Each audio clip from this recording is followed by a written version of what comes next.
Segundo a Sociedade Brasileira de Diabetes, o diabetes é uma doença causada pela produção insuficiente ou má absorção de insulina, que é um hormônio que regula a glicose no sangue e garante energia para o organismo. Basicamente, dois tipos de diabetes são mais comuns: o tipo 1, que geralmente aparece na infância ou adolescência, e o tipo 2, que é relacionado ao sobrepeso, sedentarismo, entre outros fatores, onde cerca de 90% da população se encontra. O diabetes pode causar o aumento da glicemia e as altas taxas podem levar a complicações no coração, nas artérias, nos olhos, nos rins e nos nervos. Esta doença está aumentando rapidamente em todo o mundo e a acompanha junto com o aumento da obesidade. No Brasil, mais de 13 milhões de pessoas vivem com a doença, o que representa 6,9% da população nacional.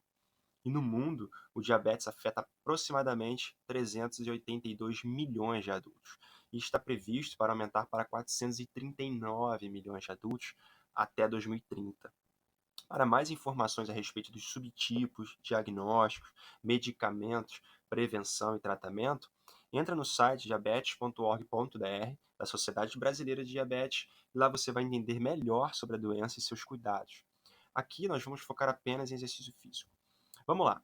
O sedentarismo ele é considerado um dos principais fatores de risco para o diabetes tipo 2 e suas complicações, tornando assim uma estratégia fundamental para o gerenciamento da doença. Mas, na verdade, é que mesmo sabendo disso, a maioria dos diabéticos não consegue atender às recomendações de atividade física, e isso preocupa.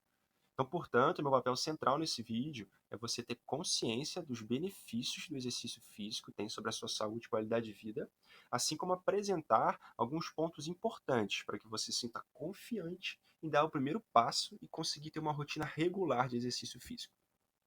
A primeira descrição do potencial benéfico do exercício físico foi 5 anos após a descoberta da insulina por Benton Best, em 1921, onde foi publicado um relato de melhorias influenciadas por exercício na ação da insulina.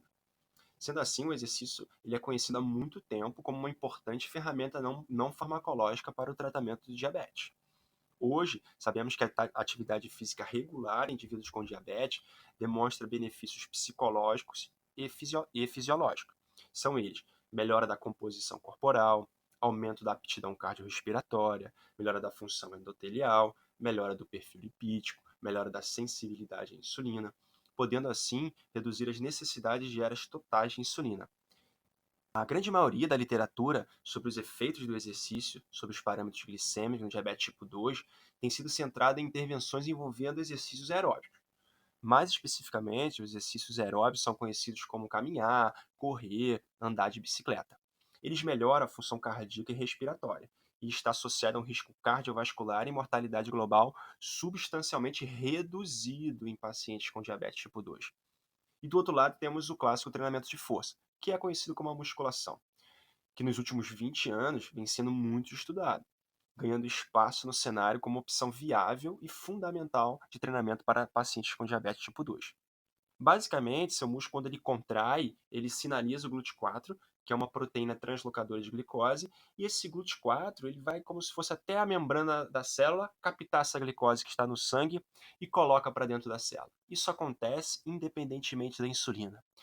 Uma pesquisa com 28 mulheres pós-menopausa com diabetes tipo 2 concluiu que um programa de treinamento combinado aeróbio mais força durante 16 semanas foi capaz de aumentar significativamente a captação de glicose mediada por insulina, em comparação com um grupo realizando apenas exercício aeróbio. Outro ponto importante é a inserção do treinamento intervalado de alta intensidade, o famoso HIIT, onde os estudos indicam que o HIIT melhora a capacidade oxidativa do músculo esquelético, o controle glicêmico e a sensibilidade à insulina em adultos com diabetes tipo 2. Mas vamos com calma.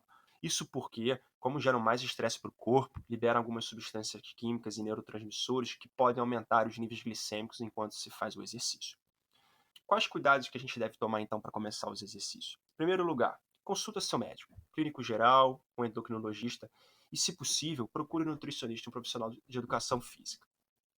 Em alguns casos, até uma avaliação cardiológica ela pode ser solicitada pelo seu médico. Sabemos que, em geral, o risco de eventos adversos despertados por exercício ele é baixo, mesmo em adultos com diabetes tipo 2. E não há evidências recentes de que procedimentos de triagem, além dos cuidados usuais com diabetes, sejam necessários. No entanto, para que essa prática seja realmente benéfica, é preciso adotar algumas outras séries de medidas. Estabeleça um protocolo de monitorização da glicose antes, durante e depois da atividade física.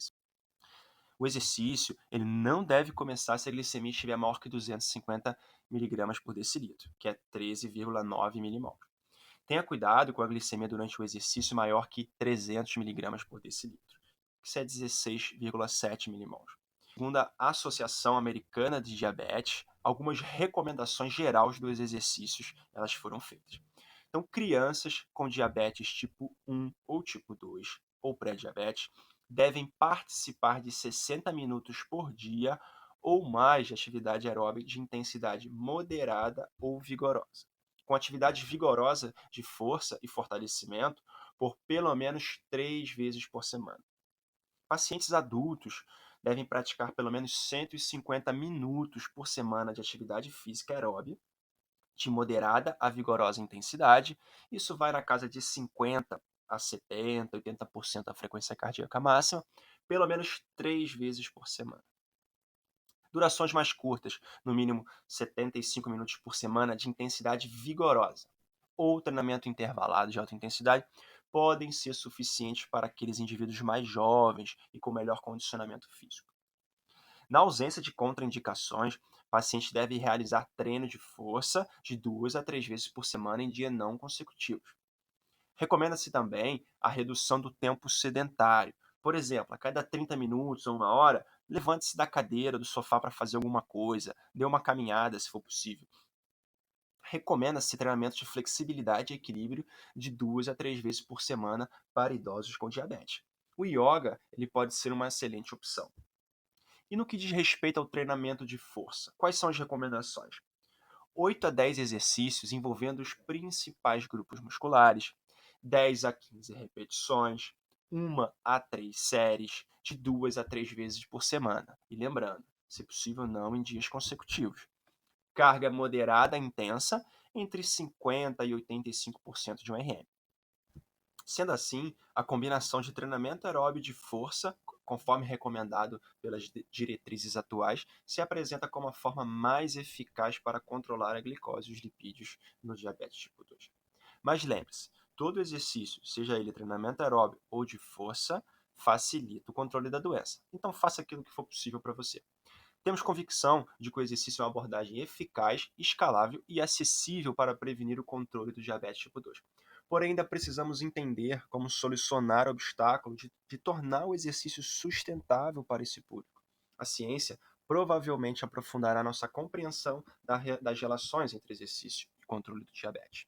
Se o indivíduo for orientado por profissionais, tiver o conhecimento da doença, seus riscos, tiver um carboidrato de rápida absorção de fácil acesso, assim como todo o aparato para controle e monitoramento da glicose, a pessoa pode realizar qualquer exercício físico. O mais importante, lembrando, é a regularidade. Incluir uma sequência de exercícios realista no seu dia a dia. Se cuide e cuide de quem está ao seu lado.